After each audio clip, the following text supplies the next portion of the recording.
नमस्कार प्रिय विद्यार्थियों, बीए तृतीय वर्ष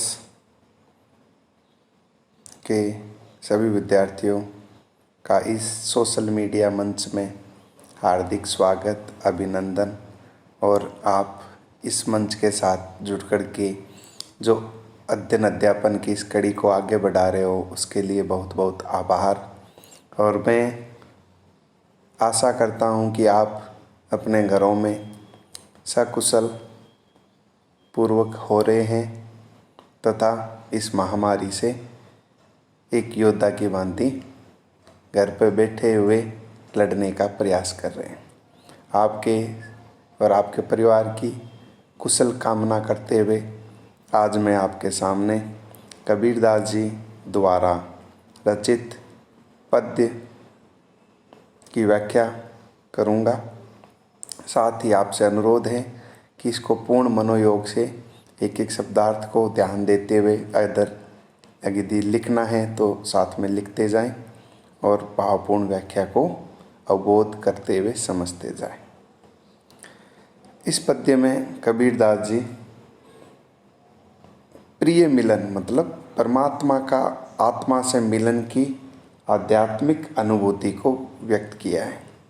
इसमें कबीरदास जी कहते हैं, बहुत दिनन में प्रीतम पाए, भाग बड़े घर बैठी आए, मंगलाचार माही मन राखो, राम रसायन रसना चासो, मन मंदिर माही मन उजियारा, ले सूती अपना प्यू प्यारा, मैं रनी राति जे निधि पाई, हम ही कहाँ ये तुम ही बढ़ाई, कहे कबीर में कछुना कीना, सखी सुहाग राम मोहि दीना।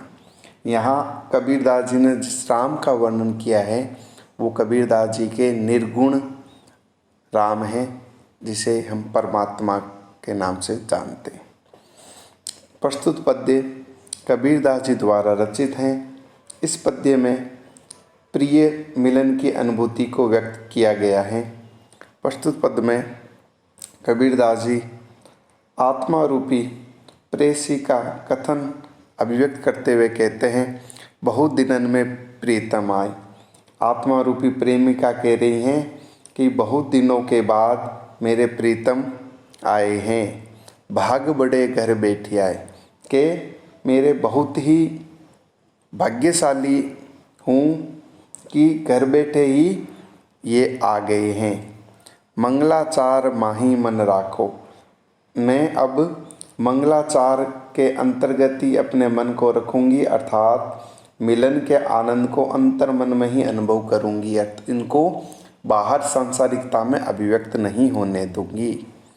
राम रसायन रसना चासो, और मैं रसना अर्थात जीभ से राम के मिलन के सुख रूपी रस का आस्वादन करूंगी। मंदिर माही मन उजियारा, उजियारा मतलब चमक, ज्ञान की चमक की बात की गई है, ज्ञान के प्रकाश की बात की गई है कि मेरे मन रूपी मंदिर में राम रूपी परमात्मा के आने से ज्ञान का जो प्रकाश हो गया है और उसी ज्ञान के प्रकाश में ले सूती अपना प्यू प्यारा, उसी ज्ञान के प्रकाश में मैं अपने प्रियतम को लेकर के अपने घर पे सैया पर सो रही हूँ। मैं रनिराती के मैं तो निराश थी, रनिराती मतलब निराश, जे निधि पाई, जो ये निधि पाई है परमात्मा के मिलन का जो सुख पाया है, जो ये अमूल्य निधि पाई है, हम ही कहाँ ये तुम ही बढ़ाई है। मेरी कोई इसमें श्रेय नहीं है, कोई प्रयास नहीं है, ये तो परमात्मा की ही बढ़ाई है कि उन्होंने मुझे स्वीकार किया। कहे कबीर में कछुना कीना, सखी सुहाग राम मोहि दीना। कबीरदास जी कहते हैं कि ये प्रेमिका या नायिका आत्मा रूपी जो प्रेमिका है वो कह रही हैं कि मैंने कुछ नहीं किया है सखी, ये तो सौभाग्य राम ने ही मुझे दिया है। आगे चलते हैं पद संख्या 3 की ओर।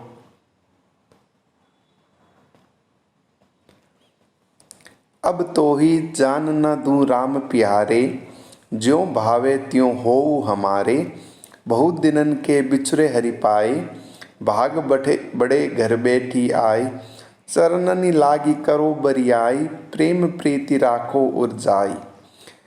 इत मन मंदिर रहा नित चोखे, कहे कबीर करो मति दोखे। इस पद्य में कबीरदास जी आत्मा और परमात्मा के मिलने के बाद आध्यात्मिक प्रेम की अभिव्यंजना की गई है। इसमें जब आत्मा परमात्मा मिल जाते हैं उसके बाद की परिस्थितियों को निरूपित करने का प्रयास किया है। अब तो ही जान ना दू राम प्यारे है, प्रियतम राम अर्थात परमात्मा, अब मैं तुम्हें जाने नहीं दूंगी। अर्थात इसमें आत्मा रूपी प्रेमिका कह रही हैं कि हे प्रियतम राम, हे मेरे प्रिय राम, अब मैं तुम्हें जाने नहीं दूंगी। ज्यों भावे, भावे का अर्थ है जैसी इच्छा है, त्यों हो हमारे, तुम्हें जैसी अच्छा लगता है, जैसी इच्छा है उससे तुम मेरे हो जाओ, हो हमारे। बहुत दिनन के बिछुरे हरि पाए, कि बहुत लंबे समय के बाद, वियोग के बाद मैंने हरि अर्थात ईश्वर को पाया है।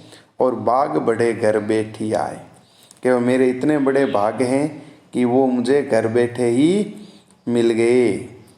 चरणनि लागी करो बरिया, अब मैं तुम्हारे चरणों में पढ़ करके, चरणों को लग करके, बरियाई मतलब बलपूर्वक आपको यहाँ से जाने नहीं दूंगी। प्रेम प्रीति राखो उरजाई, और प्रेम की प्रीति में, स्नेह में आपको उलझा करके रखूँगी मैं। अर्थात मैं आपसे इतना स्नेह और प्रेम करूँगी कि आप यहाँ से नहीं जाओगे, मेरे मन मंदिर में सदा निवास करोगे। इत मन मंदिर रहा नित चोखे, कहे कबीर करूँ मति दोखे। यहाँ आत्मा रूपी नायिका कह रही हैं कि हे राम, आप मेरे मन रूपी मंदिर में नित चोखे मतलब हमेशा अच्छी तरह से रहो। कहे कबीर करूँ मति, तो कबीरदास जी कहते हैं करूँ मति दोखे। मति मतलब बुद्धि, धोखा मतलब भ्रम, कि तुम किसी अन्य के धोखे में मत पड़ना। यहाँ आत्मा रूपी नायिका राम रूपी परमात्मा को कह रही हैं, आप अब इन सांसारिकता के अन्य लोगों के भ्रम जाल या धोखे में मत पड़ना, और मेरे मन रूपी मंदिर में सदैव अच्छी तरह से निवास करना। नेक्स्ट पद संख्या 4।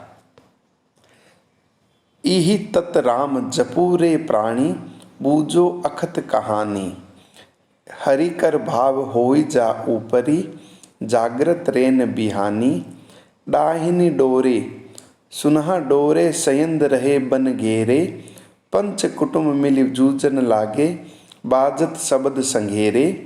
रोहे मृग सुसा बन घेरे, पारथि बाण ना मेले।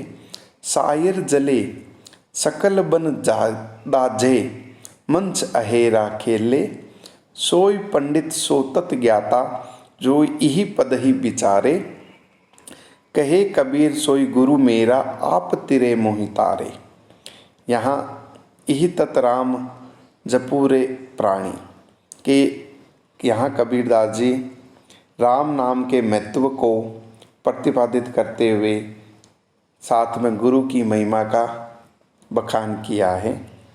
प्रस्तुत पद कबीरदास जी द्वारा रचित है।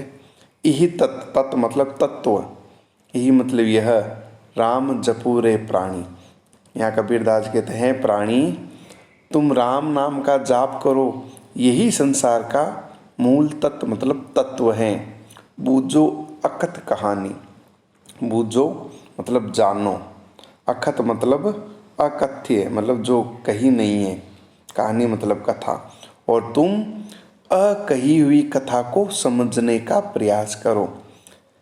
हरि कर भाव होई जा ऊपरी, जागृत रहने बिहानी। जागृत मतलब जागते रहना, रहनी मतलब रात्रि में। हरि कर, हरि का भाव मतलब कृपा, होई जा ऊपरी जिसके ऊपर होती है, अर्थात परमात्मा की अर्थात हरि की कृपा जिसके ऊपर हो जाती हैं वह पूरी रात को जागते जागते बिता देता है, अर्थात उसे सांसारिक मोह माया में सोने की आवश्यकता नहीं रहती है। डाहिनी डोरे सुनह डोरे सेंद रहे बन गेरे। यहाँ डाहिनी का अर्थ है माया रूपी डायन, सेंद का अर्थ है अहंकार रूपी शेर। इसमें कबीरदास जी कहते हैं कि डाहिनी डोरे माया रूपी डाकिन है, वो तृष्णा रूपी कुत्ते के साथ डोरे अर्थात डोलती रहती हैं। सुनह डोरे सयंद रहे बन घेरे, और ऐसा सुनने में आता है कि अहंकार रूपी सयंद अर्थात अहंकार रूपी सिंह अर्थात शेर डोलते हुए वन को घेरे रहते हैं। पंच कुटुंब मिली जूझण लागे। कबीरदास जी कह रहे हैं जीवन रूपी वन में पांचों कुटुंब अर्थात ज्ञानेंद्रिया, यहाँ पांच कुटुंब का अर्थ है ज्ञानेंद्रिया, आपस में मिलकर के परस्पर जूझन लागे अर्थात लड़ रही हैं। बाजत शब्द संगेरे, संगेरे मतलब घनघोर, शब्द मतलब ध्वनि, बाजत मतलब सुनाई दे रही है। यहाँ भयानक संहारक ध्वनि सुनाई दे रही है किनकी? इन ज्ञानेंद्रियों के आपस में जूझने अर्थात लड़ने की। रोहे मृग सुसाबन घेरे, या मृग का अर्थ है इंद्रिय रूपी हिरण, कि अर्थात इंद्रिय रूपी हिरण हैं वो विषय वासनाओं की ओर भाग रहे हैं। अर्थात रोहे का अर्थ है भागना, मृग मतलब इंद्रिय रूपी हिरण विषय वासनाओं की ओर भाग रहे हैं। जैसे एक व्यक्ति का मन होता है, उसकी जो इंद्रियां होती हैं वो सांसारिक विषय वासनाओं की तरफ ज़्यादा आकर्षण होती हैं, उसी को ही रेखांकित कबीरदास जी ने इस पद्य में किया है। सुसा बन गेरे, और वासना रूपी खरगोश, सुसा मतलब खरगोश, यहाँ खरगोश किसके बारे में कहा है? वासना रूपी खरगोश, खरगोश को वासना के रूप में बताएं। बन गेरे शरीर रूपी वन को घेरे रहते हैं। पार्थी बाण ना मेले, या और जीवात्मा रूपी, या पार्थी का अर्थ है शिकारी, और यहाँ शिकारी से तात्पर्य लिया है जीवात्मा को। ये जीवात्मा रूपी शिकारी इन पर बाण ना मेले, बाण नहीं मारता था, इनका नाश करने का प्रयास नहीं करता है। सायर जले, सायर का अर्थ है सागर, सागर इससे यहाँ तात्पर्य लिया गया है संसार रूपी सागर से, कि संसार रूपी सागर में काम क्रोध मदमोह लोभ की आग जल रही है। जले मतलब जल रही है। सकल बन दाजे, और सारा जंगल जल रहा है, अर्थात शरीर में उत्पन्न सभी सत्वर्तियाँ जल रही हैं। मंच अहेरा खेले, आत्मा रूपी मछली हैं वो साधना के बल पर इस शिकार खेल रही हैं, अर्थात जिसने परमात्मा में अपना ध्यान लगा लिया वह इन सभी चीज़ों से खेल लेता है, लेकिन इनमें आसक्त नहीं होता है। सो ही पंडित सो तत्व ज्ञाता जो यही पद्य विचारे। कबीरदास जी कहते हैं वो ही तत्व ज्ञाता हैं और वो ही पंडित हैं जो इन तत्वों का विचार कर लेता है। कहे कबीर सोई गुरु मेरा आप तिरे मोहि तारे। कबीरदास जी कहते हैं कि मेरा वही गुरु हैं जो स्वयं तो भवसागर को पार कर लेता है, साथ ही साथ मेरे जैसे लोगों को भी इस भवसागर, इस सांसारिक सागर से पार लगा देता है। तो हमने आज पद संख्या 2, 3 व 4 के बारे में सब प्रसंग व्याख्या करते हुए अध्ययन किया। इसके बाद आती है इसमें बात विशेष की। विशेष में सर्वप्रथम भाषा कैसी है, कौन सी है, तो इसका एक बिंदु बनता है प्रस्तुत पद्यों की भाषा सरल सुबोध व बोधगम्य है तथा भाषा सदुकड़ी भाषा का प्रयोग किया गया जिसमें अवधी, ब्रज, स्थानीय भाषाओं, पंजाबी, खड़ी बोली का सम्मिश्रण देखने को मिलता है। राग गोडी में पद्य रचना की गई है। अनुप्रास अलंकार की छटा देखने को मिलती है। साथ में इन पद्यों में अलौकिक आध्यात्मिक प्रेम, आत्मा व परमात्मा के मिलन की अनुभूति तथा गुरु के महत्व को प्रतिपादित किया गया है तथा राम नाम की महत्ता को बताया गया है। तो मैं समझता हूँ आपने पूर्ण मनोयोग के साथ इनकी व्याख्या को सुना और समझने का प्रयास किया होगा।